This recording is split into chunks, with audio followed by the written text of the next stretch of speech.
नमस्कार, मैं हूं आपके साथ दीपक भदौरिया। और करते हैं खबरों की ओर। कैबिनेट बैठक में हुए महत्वपूर्ण निर्णयों की जानकारी दी जा रही है। सीधी तस्वीरें। परेशानी नहीं हो, सुलभता से निवेश कर सके, इसलिए जो अनुमतियों के अंदर समस्या जाती है उसको मिनिमाइज किया है। पहले कभी कहीं 25 अनुमतियां थी तो उसको कम करके 15 कर दी, किसी विभाग में 30 अनुमतियां थी तो उसको 12 कर दी। अनुमतियां और सब ऑनलाइन है और पारदर्शी और समय सीमा के अंदर सारी अनुमति देना चाहिए, इस बारे में शासन के निर्देश भी है। ईज ऑफ डूइंग बिजनेस को बढ़ावा देना हमारा इस पॉलिसी का मुख्य उद्देश्य है।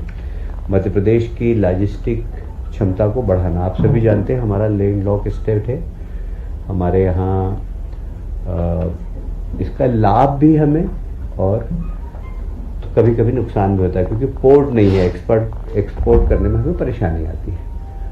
तो हम लॉजिस्टिक को कैसे मजबूत कर सकें और कैसे निर्यात ज़्यादा हो, उसके लिए हम फैसिलिटी उद्योगपतियों को दे सकें, इसके लिए हमने लॉजिस्टिक पॉलिसी बनाई है।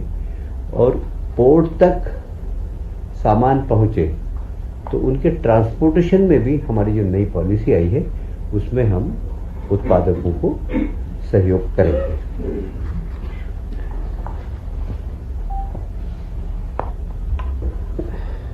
जैसे मैं आपको बताना चाहूँगा, जो हमारी पॉलिसी है उसके जो हमने फोकस किया है वो निवेशकों को हमारी प्रमुखता में लिया है। और सरकार कैटालिसिस की भांति काम करेगी, सरकार उत्प्रेरक की भांति करेगी। निवेशक आए और उसका काम कैसे जल्दी हो, क्योंकि कई बार परमिशन के कारण अन्य कारणों से लोग परेशान हो जाते हैं। तो हमारा काम होगा, सरकार का काम, उसका निवेश स्पीडली यहाँ पर आए। और इसके लिए इस पूरी पॉलिसी को इस प्रकार बनाया गया। जैसे मैंने कहा, ईज ऑफ डूइंग बिजनेस, कई अनुमति कम दी और एनओसी वगैरह भी दे दी। और ये सारी जो अनुमतियां होगी ये लोक सेवा गारंटी के अंतर्गत रखी गई, जिससे समय सीमा में सब हो सके।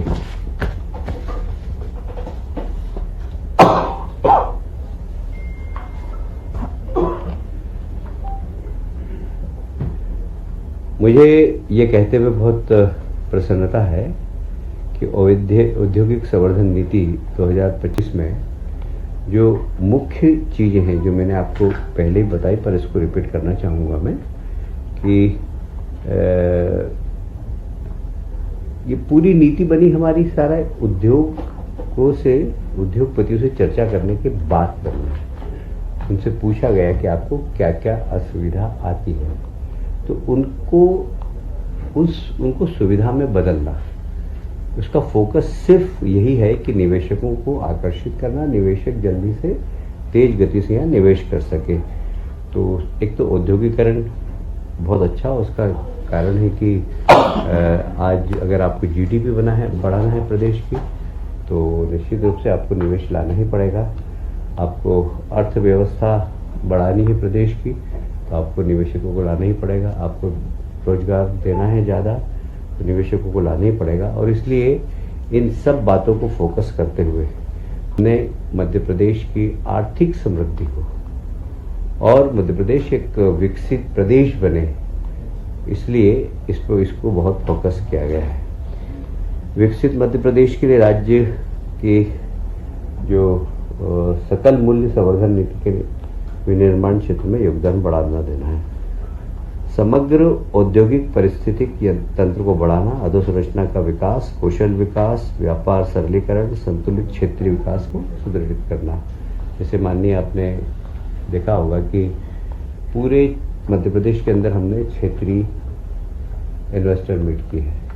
उसका कारण है कि खाली उद्योग किसी एक जोन के अंदर नहीं हो, पूरे प्रदेश के अंदर हो, पूरे प्रदेश का विकास हो, पूरे प्रदेश की हम क्षमताओं का सदुपयोग कर सकते हैं। और इसलिए पूरे प्रदेश को हमने फोकस करके ये पूरी संवर्धन नीति बनी है हमारी। उद्योग भूमि आवंटन, उसकी अनुमतियां और उसके लिए पारदर्शी, मैंने पहले ही बता दिया कि पूरे तंत्र को एकदम स्लिम